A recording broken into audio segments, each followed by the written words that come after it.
नमस्कार, अभिवादन। मैं आपका दुर्गेंद्र चौहान हूं। कल यानी 23 फरवरी को चुनावी चक्रव्यूह का चौथा चरण यानी हमारे मुताबिक चक्रव्यूह का चौथा द्वार है। द्वार तोड़ना है। उत्तर प्रदेश के चौथे चरण के चुनाव में 9 जिलों की 59 सीटें टारगेट पर हैं। दिग्गजों की साख दांव पर है। कौन इस चक्र को भेद पाएगा? चक्रव्यूह को कौन भेद पाएगा? ये बड़ा सवाल है। पहला चरण जाटलैंड, दूसरा चरण मुस्लिम बेल्ट, तीसरा चरण यादव लैंड और अब बारी है चौथे चरण की, यानी कि अवध की। अवध की लड़ाई है और कुछ तराई का भी इलाका है। मंथन में आज बात चक्रव्यूह के चौथे द्वार की।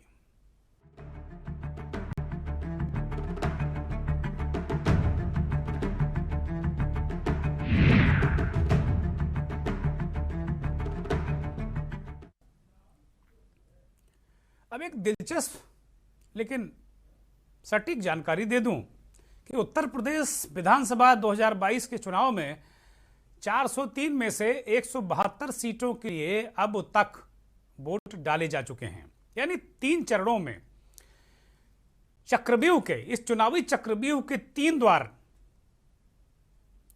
तोड़ने के लिए 120 के लगभग सीटों पर जिसका पलड़ा भारी रहा होगा, तो ये माना जाएगा कि 3 द्वार तोड़कर वो चौथे द्वार में तगड़ी लड़ाई में है।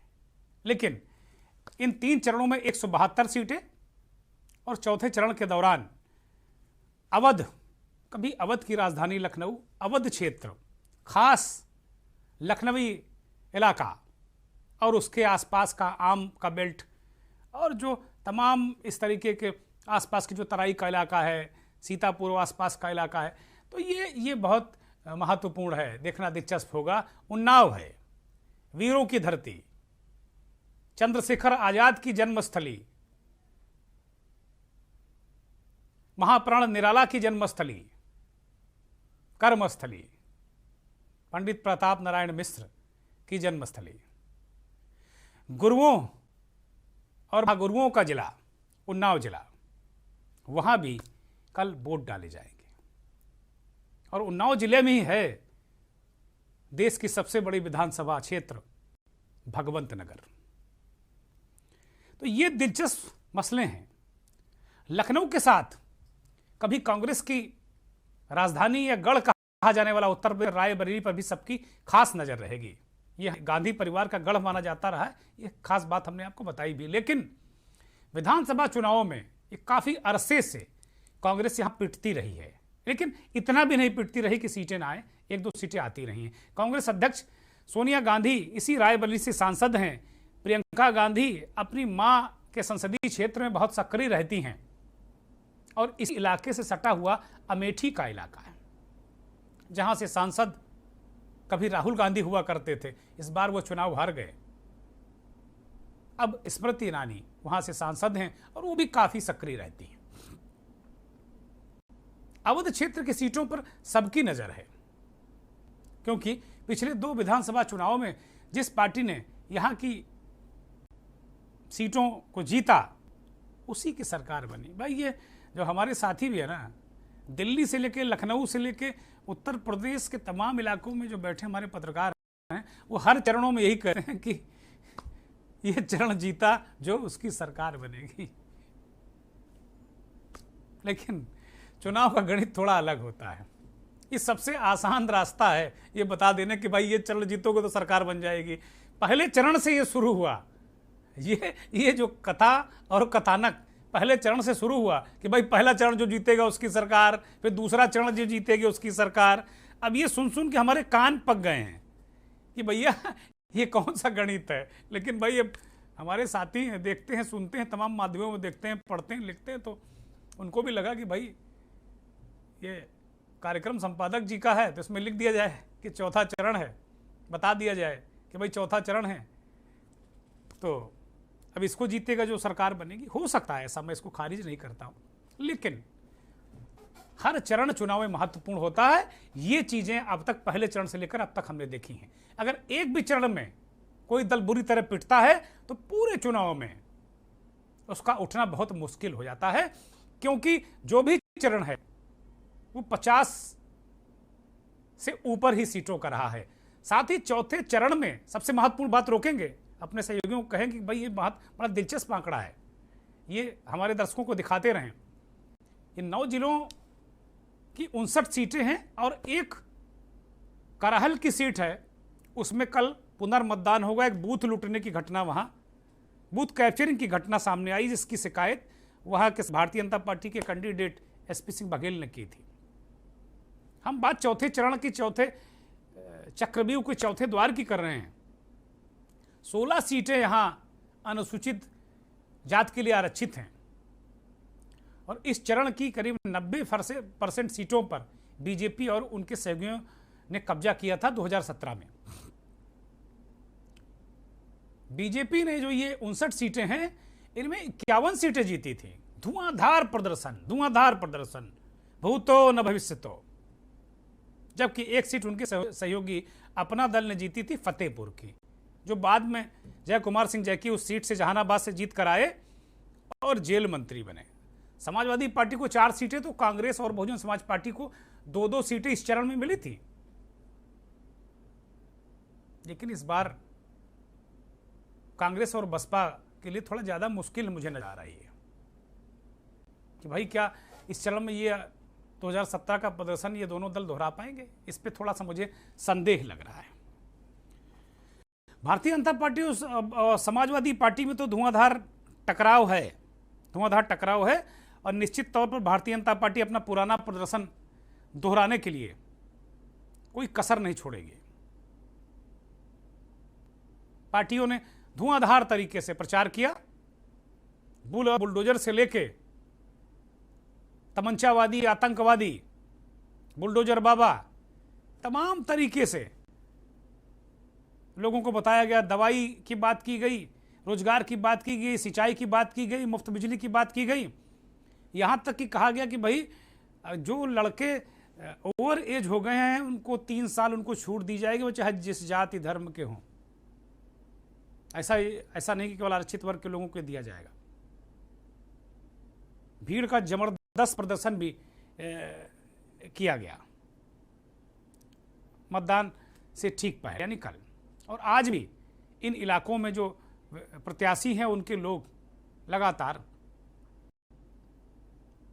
जुटे रहे, किसी न किसी तरीके से आखिरी तक ये कोशिश करते रहे। और यही नहीं, आसपास की सीटों में आज जहां 5वें चरण में चुनाव है, चौथे चरण का तो प्रचार कल ही बंद हो गया था, लेकिन 5वें चरण में जहां चुनाव है उन इलाकों की जो चौथे चरण वाली जो सीटें हैं उनसे सटे हुए इलाकों में, चाहे समाजवादी पार्टी के मुखिया अखिलेश यादव हो और चाहे योगी आदित्यनाथ हो, चाहे नरेंद्र मोदी हो, इन लोगों ने धुआंधार सभाएं आज भी की और कल भी होंगे जब मतदान हो रहा होगा। क्योंकि हम ये ट्रेंड देख रहे हैं पिछले कई चुनावों से, 2-3 चुनाव हो गए देखते हुए कि 30 kilometre, 40 kilometre, 50 kilometre, 60 kilometre, 100 kilometre, 90 kilometre के दायरे में जहां वोट पड़ रहे होते हैं वहां से राजनीतिक दल, खासतौर पर भारतीय जनता पार्टी माफ कीजिएगा, संदेश और संकेत देती है। सुबह सुबह कुछ ट्वीट आ जाते हैं मुख्यमंत्री के, प्रधानमंत्री के, अखिलेश यादव भी करने लगे हैं और भी दल लोग करने लगे कि भाई इसके नाम पर आप लोग वोट दीजिए। अब कोई पर्दा, कोई आचार संहिता का डर, कोई दबा छुपी बातें कुछ रह नहीं गई। जो चौथे चरण के तमाम क्षेत्र हैं, चाहे रायबरेली का इलाका हो, अमेठी का इलाका हो, इन इलाकों से सटे इलाकों में नेताओं ने सभाएं की। अखिलेश यादव आज प्रयागराज में थे और प्रधानमंत्री मोदी बहराइच में थे।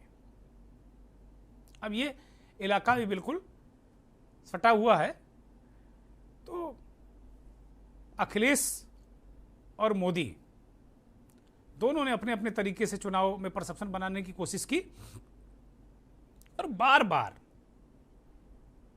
ये बताने की कोशिश की कि भाई देखो भीड़, अब ये दौर आ गया कि वो भीड़ दिखा रहे हैं कि देखो भाई भीड़ किसके साथ है। बड़ा दिलचस्प होगा इन नेताओं को सुनना। ये पहली चुनावी सभा में देख रहा हूं जहां पर मंच के चारों तरफ सभा चल रही है, जहां मैं सामने बड़ी संख्या में लोगों को देख रहा हूं, वही बाईं तरफ भी उसी तरह की सभा दिखाई दे रही है, दाएं हाथ में भी वही सभा दिखाई दे रही है, और पीछे भी उसी तरह की सभा दिखाई दे रही है, और मंच तो पूरा भरा है हमारा। ये जोश जो नौजवानों का और सहयोग समर्थन जो हमें बुजुर्गों का, किसानों का, माताओं बहनों का मिल रहा है, मैं ये कह सकता हूं कि 22 में समाजवादी पार्टी और गठबंधन की सरकार बनने जा रही है। हमारे बुलडोजर बाबा कमाल के हैं, जो गर्मी निकालने की बात कह रहे थे, ये जोश और उत्साह बता रहा है कि जिस समय यहाँ के लोग वोट डालेंगे, बुलडोजर बाबा की भाप निकाल देंगे। जो गर्मी निकालने की बात कर रहे थे, उनकी भाप निकालोगे कि नहीं निकालोगे? लेकिन ये जो दृश्य मैं देख रहा हूं, कहीं पैर रखने की भी जगह रखी है कि नहीं? और जितने लोग यहां हैं, मैं उधर बाहर देख रहा हूं, पता नहीं उनको सुनाई देता होगा नहीं देता होगा, इतनी बड़ी तादाद में लोग आज यहां दूसरे जिलों से भी, एक तो यहां मौजूद है, बाकी लोग वर्चुअली और जिलों में भी इस कार्यक्रम में जुड़े हैं। मैं उन सबको भी यहां से प्रणाम करता हूं। तो भीड़, दोनों नेता अखिलेश यादव कह रहे हैं भाई इधर भी भीड़, उधर भी भीड़, दाएं भी भीड़, बाएं भी भीड़। ये अब जो चुनाव भीड़ का परसेप्शन बनाने पर आकर टिक रहा है। ये 5वें चक्रव्यूह की तैयारी है, लेकिन निशाना चौथे चक्रव्यूह पर है इन धनुर्धरों का। जो राजनीतिक धनुर्धर हैं, चाहे मोदी, चाहे योगी हो, चाहे अखिलेश हो, प्रियंका हो, इनका निशाना, वो खड़े जरूर हैं 5वें चरण के रण में, लेकिन निशाना चौथे चक्रव्यूह के चौथे द्वार पर ही है कि किस तरह ये कौन द्वार तोड़ ले जाता है। परसेप्शन बना रहे हैं। मोदी जी भी कर रहे हैं और आह्लादित भी हो रहे हैं, प्रसन्न भी हो रहे हैं। वो कह रहे हैं कि भाई देखो कितनी भीड़ है, कहीं पैर रखने की जगह नहीं है, जबरदस्त। अखिलेश साहब कह रहे हैं कि भाई प्रयागराज में जो भीड़ उमड़ी, पूरी चुनावी जनसभा में कहीं भी ये भीड़ नहीं उमड़ी। ये अपने आप में बहुत बड़ा संकेत और संदेश है। जरा वो तस्वीरें हम अपने दर्शकों को दिखाना चाहेंगे। बड़ी जबरदस्त तस्वीरें हैं। ये 2 खिड़कियों में आपको वो तस्वीरें दिखा रहे हैं। एक समाजवादी पार्टी के समर्थक हैं एक तरफ, और दूसरी तरफ प्रधानमंत्री इशारा कर रहे हैं भारतीय जनता पार्टी के हजारों समर्थकों की ओर, जहां वो कह रहे हैं कि पैर रखने की जगह नहीं, और सही मायने में दिल से खुश हो रहे हैं प्रधानमंत्री की, वाह क्या भीड़ है। तो नेता खुश तो होते हैं भीड़ देखकर, इसमें कहीं कोई संदेह नहीं, और बहुत जबरदस्त खुश होते हैं। और नेता को भीड़ ना मिले तो कई अभी वीडियो वायरल हुए हैं कि कई नेताओं ने रोड शो बंद कर दिया, कई नेता मंच से उतर गए। ये दोनों तरफ है, या नहीं वो कहे तो बोले आगे बढ़ गए। ये सपा और भाजपा दोनों नेताओं के साथ इस चुनाव में हुआ है, और दोनों ने भी इस तरह से नाराजगी भी जताई है अपने स्थानीय प्रत्याशियों और जो समर्थक हैं उनको। लेकिन चौथे चरण में, जो 5वें चरण की भीड़ को चौथे चरण में एक मुद्दा बनाकर दोनों दलों ने पेश किया है कि भीड़ किसके साथ है। ये बड़ी बात है। ये पिछले चुनाव में 2017 में अखिलेश यादव की सभाओं में खूब भीड़ उमड़ती थी। अखिलेश यादव ने कहा कि भाई मैं तो इसी आश्रय में था कि ये भीड़ वोट में कन्वर्ट हो जाएगी, लेकिन वोट में कन्वर्ट नहीं हुई। तो 47 सीटों पर समाजवादी पार्टी 403 की विधानसभा में आके रुक गई। तो ये अपने आप में बड़ा महत्वपूर्ण है।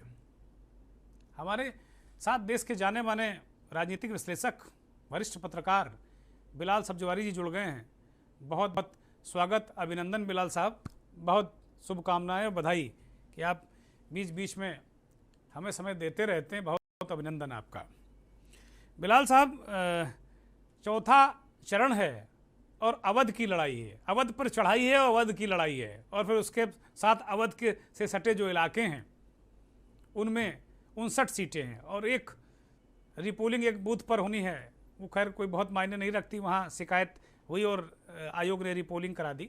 लेकिन ये अवध की लड़ाई, भीड़ की बात कर रहे हैं अगल बगल के इलाकों से, वो बुलडोजर की बात करते हैं। वो बाबा जी ने कल अयोध्या में कहा कि भाई एक हाथ में विकास की छड़ी, दूसरी तरफ बुलडोजर। और अभी हम उनको कहीं सुन रहे थे तो वो कह रहे थे कि बुलडोजर मजबूत इंफ्रास्ट्रक्चर का प्रतीक है, माफिया राज को ध्वस्त करने का प्रतीक है। तो ये अवध की लड़ाई आप कहाँ टिका पाते हैं और दोनों दलों को कितने पानी में कहाँ पर आप खड़ा करेंगे बिलाल साहब? दुर्गेंद्र जी, अभी आप थोड़ी देर पहले भीड़ की बात कर रहे थे, तो लोकतंत्र में नेताओं के रैलियों में भीड़ आना तो उनकी एक खुराक से जुड़ा होता है। भीड़ देखकर नेता का जो रक्त प्रवाह है वो तेज होता है, तो खुशी उसके चेहरे पर आती है। ये बात भी ठीक है कि सिर्फ भीड़ से ही कुछ नहीं होता, ये वोट ट्रांसफर भी हो, वोट के रूप में ट्रांसफर हो, ये बहुत महत्वपूर्ण है।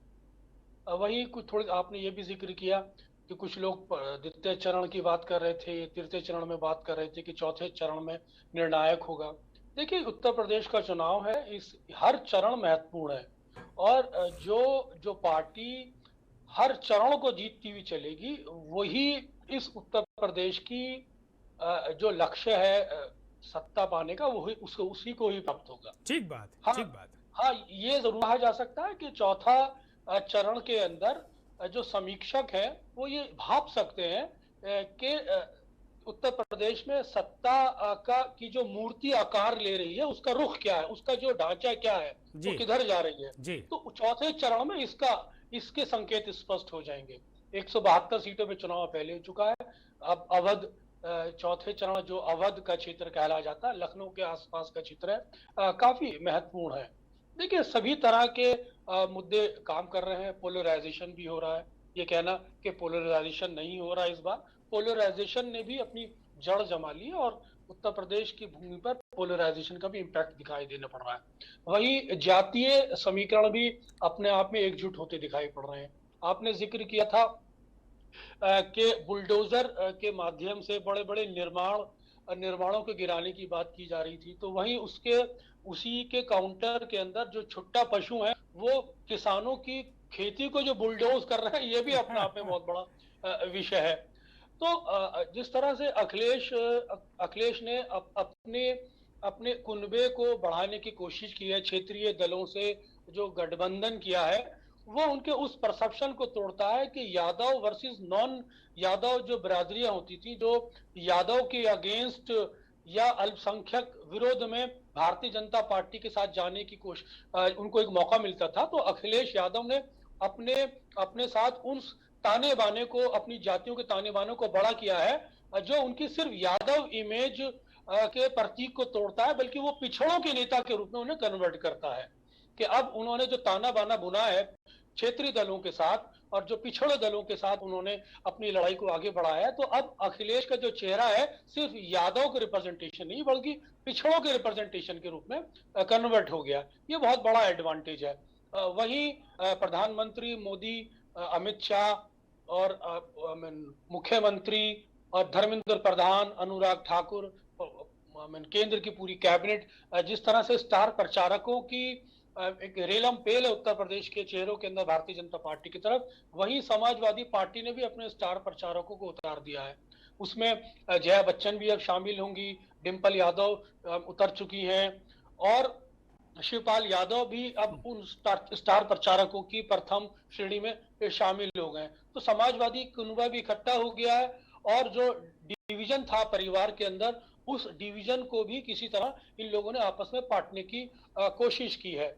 लेकिन जो बुनियादी मुद्दे हैं, जमीन पर जो मुद्दे हैं, वो अपनी जगह हरकत में दिखाई पड़ रहे हैं। देखिए, उत्तर प्रदेश के अंदर जितना मैं रीड कर पा रहा हूं, उत्तर प्रदेश के अंदर जो योगी आदित्यनाथ की कार्यशैली है, ये बहुत बड़ा ड्रॉबैक साबित हो रही है भारतीय जनता पार्टी के लिए।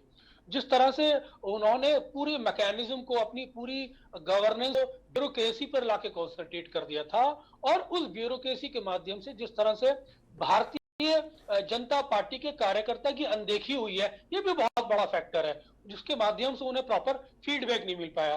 ब्यूरोक्रेसी अपने अनुरूप ही फीडबैक देती रही, और वही जो केंद्र की नीतियों के माध्यम से जितना भी लाभ प्राप्त कर रही है भारतीय जनता पार्टी, ये उनके लिए एडवांटेज है। पिछले 3 महीनों में जिस तरह से उन्होंने राशन पानी देने की कोशिश की है, तो उस डैमेज को कंट्रोल करने की कोशिश की है। वही अखिलेश यादव ने जिस तरह से 69,000 का जो शिक्षा भर्ती थी, या कहिए कि पिछड़ों की भर्ती होनी, तो उसका भी बहुत बड़ा मुद्दा बनाया। छुट्टा पशुओं को बहुत बड़ा मुद्दा बनाया। ये सारी चीजें आपस में काउंटर पोलराइजेशन हो रहा है। लेकिन ये कहना कि पोलराइजेशन नहीं हो रहा, कहीं कहीं पर पोलराइजेशन भी देखने को मिल रहा है। बिलाल साहब, एक बड़ी महत्वपूर्ण खबर आ रही है, आपको रोकेंगे। बड़ी महत्वपूर्ण खबर आ रही है कि भारतीय जनता पार्टी की सांसद इलाहाबाद से रीता बहुगुणा जोशी, उनके बेटे मयंक जोशी, इस वक्त की लखनऊ से बड़ी खबर है और राजनीतिक खबर है। कल लखनऊ में मतदान है, यानी अवध की राजधानी लखनऊ में कल मतदान है, और भारतीय जनता पार्टी की सांसद, उत्तर प्रदेश सरकार में मंत्री रही, कांग्रेस की भी बड़ी नेता रही, प्रदेश अध्यक्ष रही, और लखनऊ कैंट से विधायक भी रही। रीता बहुगुणा जोशी के बेटे मयंक जोशी ने एक बार फिर अखिलेश यादव से मुलाकात की है। लखनऊ के टिकट घोषित होने से ठीक पहले, लखनऊ के टिकट घोषित होने से ठीक पहले मयंक जोशी ने अखिलेश यादव से मुलाकात की थी, और के न्यूज ने यह पुख्ता खबर ब्रेक भी की थी। लेकिन उसके आगे फिर ना सपा की तरफ से कोई बात बढ़ी, ना मयंक की कोई गतिविधि आई। ऐसा लगा था कि समाजवादी पार्टी मयंक जोशी को टिकट वहां दे सकती है। उस वक्त ये खबर आई थी, और सिर्फ हमने के न्यूज इस खबर को ब्रेक किया था पूरे देश में।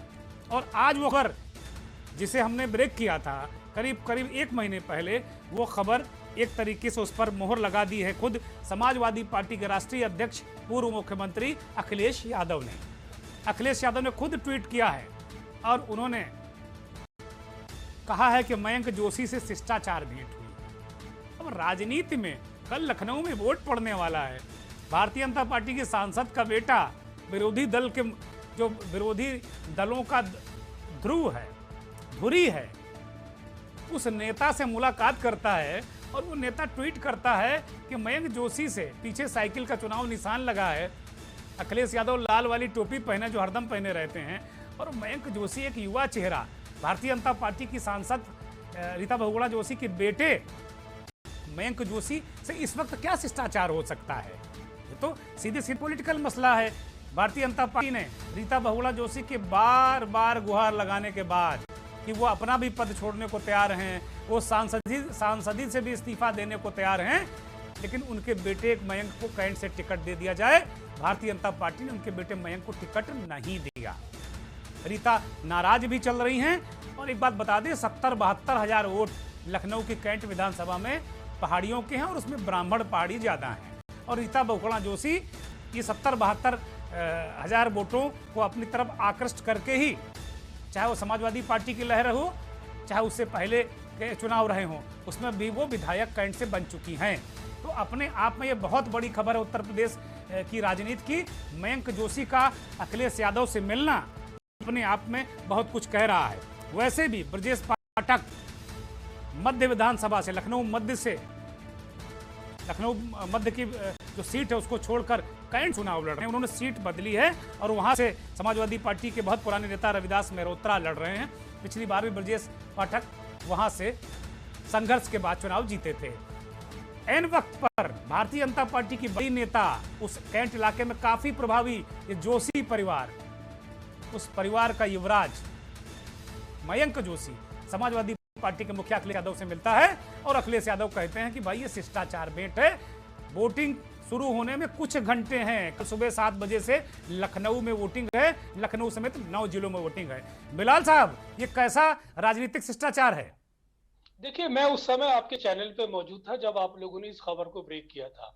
मैं इसका मैं साक्षात गवाह हूं और उस समय मैं आपके चैनल पे पार्टिसिपेट कर रहा था। देखिए, ये लास्ट मूवमेंट पे स्कोर करना कहलाता है। मयंक जोशी की जिस तरह से मुलाकात हुई है, तो ये लास्ट मूवमेंट पर जितना भी अपने पाले में लोगों को लाने की कोशिश हो सकती है। हो सकता है कि थोड़ी देर बाद वो प्रेस कॉन्फ्रेंस करके कुछ अपील करते नजर आए गठबंधन के पक्ष में, समाजवादी पार्टी के पक्ष में। हो सकता है वो सुबह प्रेस कॉन्फ्रेंस करते हुए अपील कर नजर आए, या हो सकता है वो थोड़ी देर बाद खुद ट्वीट करते हुए नजर आए कि समाजवादी पार्टी के पक्ष में वोट दीजिए। तो ये लास्ट मूवमेंट पे स्कोर करना होता है। हालांकि उन्हें टिकट नहीं दिया, ये बिल्कुल उसी तरह है जैसे पश्चिम उत्तर प्रदेश के अंदर इमरान मसूद काफी कोशिश कर रहे थे, हालांकि उन्हें टिकट नहीं मिला, लेकिन लास्ट मोमेंट पर उन्हें पश्चिम उत्तर प्रदेश के अंदर खासतौर से सहारनपुर में। बिलाल साहब, रीता बहुगुणा जोशी का परिवार और मयंक जोशी कुछ और जी बताइए कंप्लीट। रीटा बहुगुणा एक बड़ी नेता है, प्रदेश अध्यक्ष रही कांग्रेस पार्टी की, महिला कांग्रेस की भी अध्यक्ष रही। उनका बड़ा प्रोफाइल है, बड़ी सभ्य लेडी मानी जाती हैं, बड़ी वेल कल्चर्ड, वेल मैनर्ड मानी जाती हैं। ब्राह्मणों में उनका प्रभाव है। अगर लास्ट मूवमेंट पे इस तरह का कोई क्लू मिल रहा है तो यकीनन ये भारतीय जनता पार्टी के लिए एक बड़ा सेटबैक हो सकता है। बिलाल साहब, रीता बहुगुणा जोशी के पिता पंडित हेमवती नंदन बहुगुणा, हालांकि उस समय वो पंडित नहीं लगाते थे। आजकल राजनीति में पंडित और ठाकुर ये शुरू हो गया है। वो केवल सिर्फ बहुगुणा हुआ करते थे। उत्तर प्रदेश के बहुत बड़े नेता और मुख्यमंत्री भी रहे। तो रीता बहुगुणा जोशी उस परिवार से आती हैं। तो एक और बड़ा महत्वपूर्ण प्रश्न है कि एक जो मैंने आपको सवाल किया कि क्या मयंक जोशी ऐन वक्त पर भारतीय जनता पार्टी के लिए संकट साबित हो सकते हैं, आपने इसका जवाब दे दिया। लेकिन दूसरा सवाल, क्या रीता का भी इस्तीफा हो सकता है? बिलाल साहब, देखिए, परिस्थितियों में कुछ भी संभव है। आपने रीटा बहुगुणा को हेमवती नंदन बहुगुणा से जोड़ा, तो वो उनका अतीत है। लेकिन रीटा बहुगुणा के परिवार में विजय बहुगुणा उत्तराखंड के मुख्यमंत्री रहे, इनके सगे भाई थे और वो भी बड़े कद्दावर नेता थे। तो पहाड़ी ब्राह्मणों में इनका प्रभाव है, नो डाउट। और रीटा बहुगुणा जिस तरह से बहुत ही सरलता के साथ लोगों के वो काम करती हैं, लोगों के काम आती हैं, तो ये नाराज तो चली रही थी। और उन्होंने खुद कहा था कि अगर मेरे बेटे को टिकट दोगे तो मैं उसके इस्तीफे के लिए भी तैयार हूं। इस तरह तक उन्होंने भारतीय जनता पार्टी को ऑफर कर दिया था। अगर लास्ट मूवमेंट पर उनके बेटे की मुलाकात होती है तो इसमें कोई बहुत बड़ी आश्चर्य की बात नहीं है। उसके संकेत रीटा बहुगुणा पहले ही दे चुकी है। बहुत शुक्रिया बिलाल साहब, बहुत शुक्रिया। अवध को बहुत महत्वपूर्ण तरीके से आपने समझाया। इस राजनीतिक जो दांव पेच हैं इनको भी आप बहुत अच्छे से हमारे दर्शकों को समझाते हैं। हमें समय देने के लिए बहुत शुक्रिया, बहुत धन्यवाद, बहुत नमस्कार। लेकिन ये राजनीति है, कैसे रंग बदलती है ऐन वक्त पर। अभी बहुत कुछ हो सकता है, क्योंकि जैसे नरेंद्र मोदी और योगी आदित्यनाथ वोटिंग शुरू होने से ठीक पहले यूपी उत्तराखंड में दूसरे चरण में, यूपी का दूसरा चरण और उत्तराखंड में चुनाव चल रहा था, और अचानक सुबह 8 बजे योगी आदित्यनाथ का एक इंटरव्यू प्रसारित होता है और उसमें बहुत कुछ कहते हैं, बहुत सारे संकेत और संदेश मतदाताओं के लिए रहते हैं। और इतना ही नहीं, उसमें विपक्ष पर तीखे वार करते हैं, कटाक्ष करते हैं, मतदाताओं को आगाह करते हैं। तो इस तरीके की चीजें अब विपक्ष भी आखिरी वक्त के लिए रखने लगा है। सीखा इसी भारतीय जनता पार्टी से विपक्ष ने भी है, लेकिन अब वो भी थोड़ा थोड़ा इस्तेमाल करने लगा है। मुझे लगता है कि मयंक जोशी उसी रणनीति का एक हिस्सा है। हो सकता है कि थोड़ी देर बाद अभी रीता बहुगुणा जोशी के बारे में कोई खबर हमें मिले कि पार्टी ने उन्हें अनुशासनात्मक कार्रवाई उनके खिलाफ कर दी या उन्होंने खुद पार्टी को नमस्कार कर दिया। ये हो सकता है, कोई बड़ी बात नहीं है। ये राजनीति है। और अवध ये तय करेगा 9 जिलों की 59 सीटों पर किसका दबदबा हो।